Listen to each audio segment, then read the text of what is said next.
You are about to hear a story that was buried by men in suits and filed under silence, not because it was small, but because the truth was too sharp for a county to hold.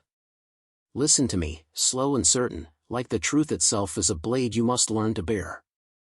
In the snow of January 1975, a mailbox overflowed, and a postal worker stepped into a doorway that should have remained closed.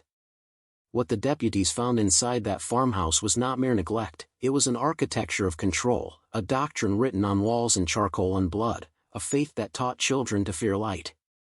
The eldest girl sat with the youngest in her arms, their hands shaped by hunger, their eyes turned inward, as if they had learned to live in a world carved from absence.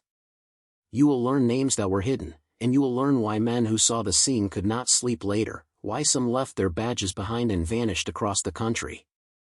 Hear this as instruction, not entertainment, because knowing how silence is made teaches you to see where institutions fail. The Hargraves farm stood like a wound in the forest, trees leaning in as if shielding the private work done inside. Neighbors called them odd, a polite word that hid a refusal to ask, because asking might mean stopping something old and therefore expensive. Inside, words were scrawled in mania, prayers and diagrams, drawings of a figure called the shepherd that did not fit a human shape. The basement had been built like a chapel and a cell, straps bolted to a chair, scratch marks that spoke of attempts to escape, and an altar fashioned from scavenged pieces of the world the parents had rejected.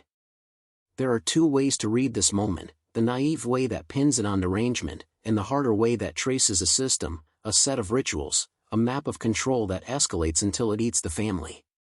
The lesson is structural, and you will see it if you look. Authority moved in the wrong direction when neighbors looked away, when schools accepted absence as private property, when county lines became curtains to hide cruelty. The deputies entered, and in those hollowed rooms they found not only bodies of neglect, but artifacts of an idea that required secrecy to function. This is where the county burned the edges of its memory, where files were sealed, and the story was folded away like an ember under ash. But embers travel, they smolder in the small places left behind, and decades later one voice returned to light to break the silence. Now you go deeper with me into the second hour where the pattern becomes visible and silence loses its power. Hear this carefully. The investigators arrived with flashlights and forms, but they were not prepared for the way belief can be taught like a machine. Medical reports listed dehydration, fractures and malnourished tissue, but the true injury was less visible. It was the learned compliance. Children recited mantras at night, phrases repeated until they replaced thought. The words functioned as commands and not as language. Social workers recorded interviews where the same lines returned like sutures closing the wound, and the handwriting on the walls read like a timetable of punishment. You must understand that abuse here was systematic ritual punishment administered with calendars and timers and ceremonial names for ordinary cruelty. This was not chaotic violence but structured governance, a domestic polity with its own priesthood and its own sacraments of suffering. The family created rules that made escape a transgression and made obedience an offering, so that the children policed each other and learned to memorize their own captivity. When the county stepped in, the law stumbled over religious claims and procedural uncertainty, and in that pause the trauma multiplied. Evidence was collected slowly, photographs, notes, medical charts, but the most telling documents were the private journals where faith blurred into mania. In one journal the father listed dates beside phrases like deliverance begins, and the entries became increasingly fevered as if the handwriting itself was burning. Psychologists who reviewed tapes described a conditioned speech pattern, a cadence built from repetition that masked pain as prophecy. The oldest child acted as both ward and enforcer, taught to correct the younger ones with phrases that dissolved resistance and replaced it with ritual contrition. This kind of control is contagious. It spreads through a household until it feels natural and invisible to those who live inside it. To dismantle such a system, investigators had to do more than remove the children. They had to map the social architecture, the routines that sustained tyranny. They interviewed neighbors who remembered gifts and polite smiles and no hint of the basement where a chair awaited ritual study. They examined decorative carvings that at first looked like folk art, later proved to be memory charts tracking offerings and fasts and confessions. The state built a response team, but the initial rescue was mishandled. Children were separated, placed in different homes, and the fracture deepened. Trauma councils later argued for reunification under supervised therapy to rebuild identity and to teach language that belonged to the world outside the house. Records later show caseworkers argued about cultural competence and whether the county had the right tools to rebuild a childhood stripped of context. There are limits to legal action and limits to clinical intervention, and the Hargraves case sits in that dangerous scene where law and psychology both fall short. Listen now, the lesson that folds out of this darkness is simple and brutal: systems of control survive when no one learns to name them and speak them aloud. Evidence matters, testimony matters more, and the single act of someone refusing to forget is what converts private horror into public accountability. This section ends with a warning that rescue without understanding can fracture identity, and that true restoration demands time, strategy, and witnesses who hold memory steady. You are entering the layer where the machinery of secrecy reveals its parts, and you begin to see who profits from silence. Investigators found ledgers with dates crossed out and payments routed through names that did not belong to living people. Signatures matched county clerks and donors in towns that should not be linked. A pattern emerged, a chain of favors wrapped in fear. Power was exercised through debt favors and the slow corrosion of family autonomy. The Hargraves were not only believers, they were assets in a network that preferred private suffering to public scandal. When a child grows up in a house where obedience is worship and doubt is punished, the outside world becomes the enemy. Files show meetings between social services and unnamed consultants who advised containment rather than exposure and who argued confidentiality would avoid litigation. That advice bought time for something far worse to grow in the dark. Institutions are not always shields for the vulnerable, sometimes they are instruments of preservation for what harms us. A prosecutor wrote in a private memo that jurisdictional gaps can be exploited and that these cases live at the scene between law and culture where accountability withers. The county layered red tape over the investigation, and that red tape became a curtain behind which memory was rewritten. Families are easy to label mad but much harder to map as nodes in a system that contains the indifferent and the self-interested and the cowardly. The Hargraves case shows how the appearance of normalcy masks economies built on secrecy. But the ledger is patient, it waits until the right silence arrives, and then it records births and burials without public oversight. Listen to testimonies that escape suppression and you will hear a pattern of small compromises made again and again until the unbearable becomes routine. A teacher turns a blind eye to a bruise and later rationalizes it as rough play, and an official files a form late and later claims ignorance. These micro-decisions accumulate into systemic cruelty. When the system moves to close ranks, it reframes victims as troubled and whistleblowers as unstable. This is where truth is most vulnerable and where one brave voice can topple an empire of quiet. Evidence alone does not secure justice, but courage multiplied does, and the record then becomes a weapon rather than a secret. Remember this always. Now you step into the layer where ritual and routine converge and control becomes visible. In this corridor, language was conditioned to mean obedience and fear was taught as education. Survivors describe a schedule like a prayer: wake and cold, perform chores, recite verses, then sleep, as if time itself broke resistance. In that rhythm, children lost the grammar of rebellion and learned only the syntax of submission. The Hargraves' basement was deliberate. It served as a schoolroom of pain where lessons came through deprivation and performance. They were taught to equate hunger with righteousness and bruises with penance. Investigators found implements hidden in sheds, ritual objects wrapped in cloth and labeled in a hand that refused to age. Those objects functioned as instruments in a liturgy of cruelty. The oldest child later said he watched the light and obeyed because everyone he loved obeyed. Belief is contagious and authority amplifies it until a household internalizes doctrine as destiny. Institutions arrived, but they saw brokenness, not organized harm. They read journals as madness and cataloged trauma as pathology. Files show recommendations to minimize publicity to avoid harming the children further, a policy that protected reputation over rescue. Officials signed agreements to seal records, and that sealing became a second confinement. Trace names in the ledgers and you find people who knew and did nothing and people who profited from silence. Whistleblowers were reassigned and their concerns archived underneath stamps. Fractures appeared: a bus driver left a note, a nurse burned a blanket, and a neighbor reported a smell and was dismissed. Small acts of empathy become wedges that open locked doors, and sometimes a single choice shifts a trajectory. If you are watching and feel the weight of silence, type break the circle in the comments to show your presence and to lock in your witness. This is more than ritual, it is how systems fail and how systems are weaponized against those who cannot speak. The Hargraves story forces a question about responsibility: who watches the watchers, who names the nameless, who tends wounds left by cowardice. When survivors reclaim language, they rewrite the ledger, replacing coded euphemism with plain description, and demand that records be opened and names restored. Truth is slow, but it finds rhythm, and when it does, machinery that relied on fog cannot function anymore. Now witness moves into responsibility and silence loses power. Now we enter the hour where the story turns from discovery to consequence.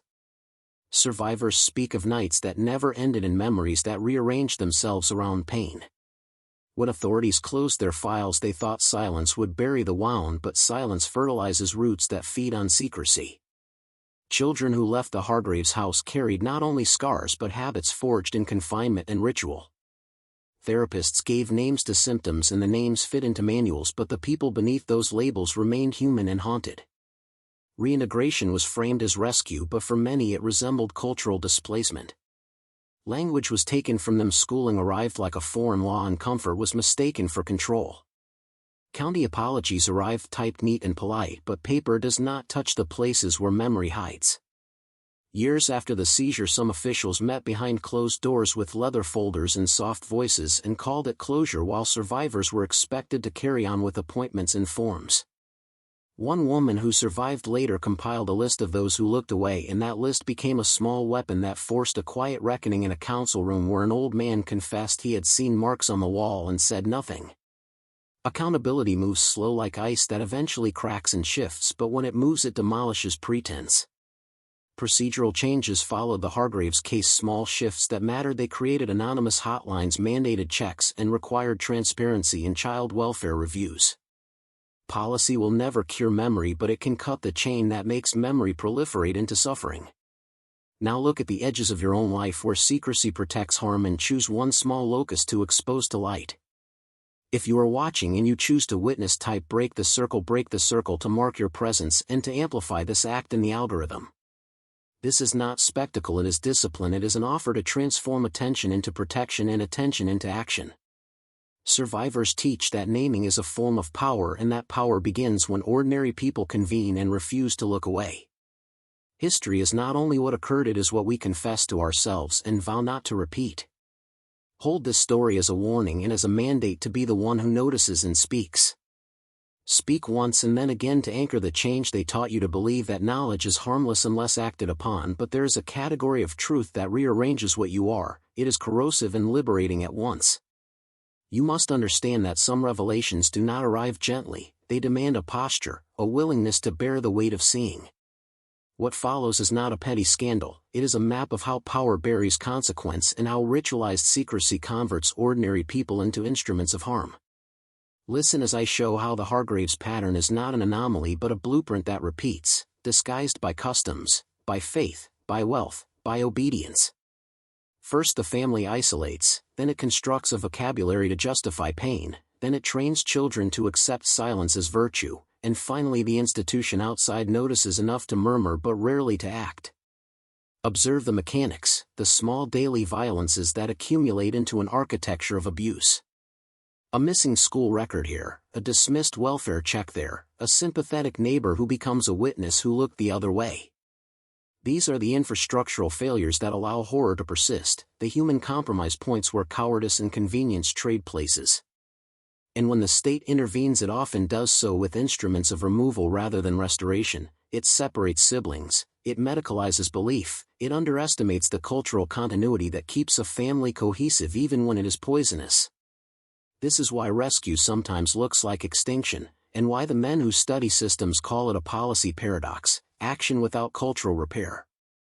If you would dismantle such a blueprint, you must do three things at once: document everything, protect community bonds while removing destructive actors, and establish ritual replacements that can reorient the family toward life.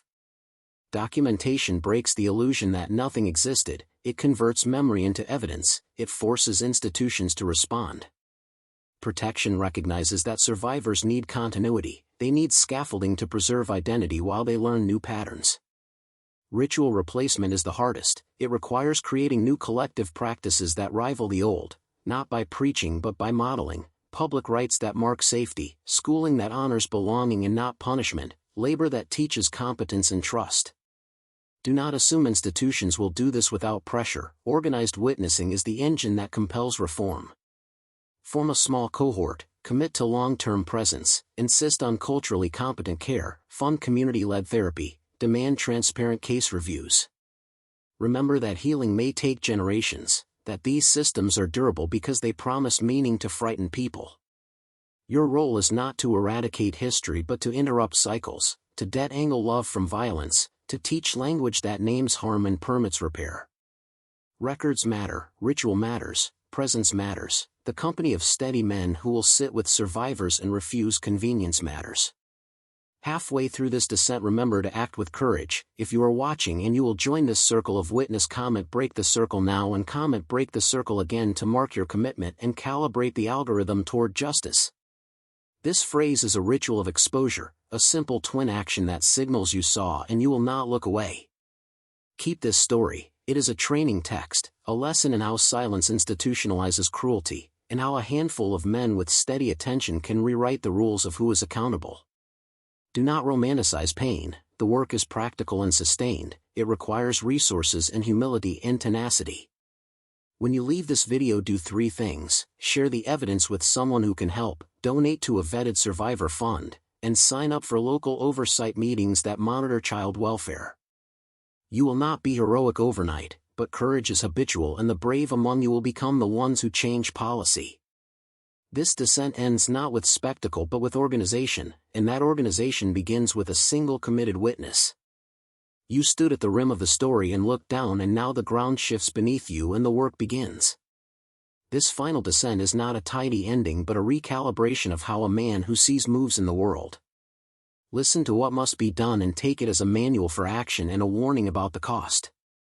First, know that revelation without anchor becomes damage. It must be integrated into purpose, into service to others, not used as a badge. Second, understand that systems that enable abuse are resilient because they offer meaning to frightened people, and you must displace that meaning with something stronger.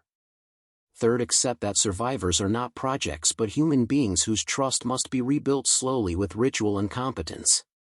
You will be tempted to rage and to seek swift retribution, but the strategic path holds patience and insistence and direct action where it matters most.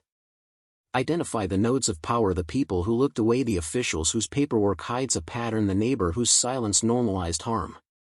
Expose them with calm precision. Collect the records, the testimonies, the photographs, and the chain of custody evidence that leaves no space for plausible denial. Then build alliances with clinicians, scholars, attorneys, and faith leaders who can translate pain into policy and into protective practice. Use public attention as leverage but never as spectacle, because spectacle feeds emotion and evaporates without structural change. Insist on reform, not just removal. Demand restorative pathways that restore sibling bonds where possible and create lifelong support for those who cannot be reunited. Fund housing, education, healthcare, and legal guardianship that prevents the cycle from re-emerging under a new name. Teach community leaders how to hold safe rites of passage that mark accountability and restoration, so that ritual itself no longer justifies cruelty. If you are a man drawn to mastery, then apply that focus to stewardship. Steward money, time, expertise into institutions that survive generations, not headlines. Remember, the smallest acts compound. Kindness makes it safe to speak. Documentation makes escape possible. Presence makes recovery believable. This is the very work of redemption and of prevention.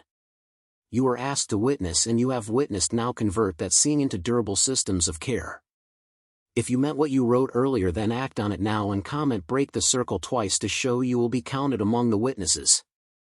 Share this with 3 steady men in your life and ask them to do the same, so that a network of watchers forms and becomes harder to ignore.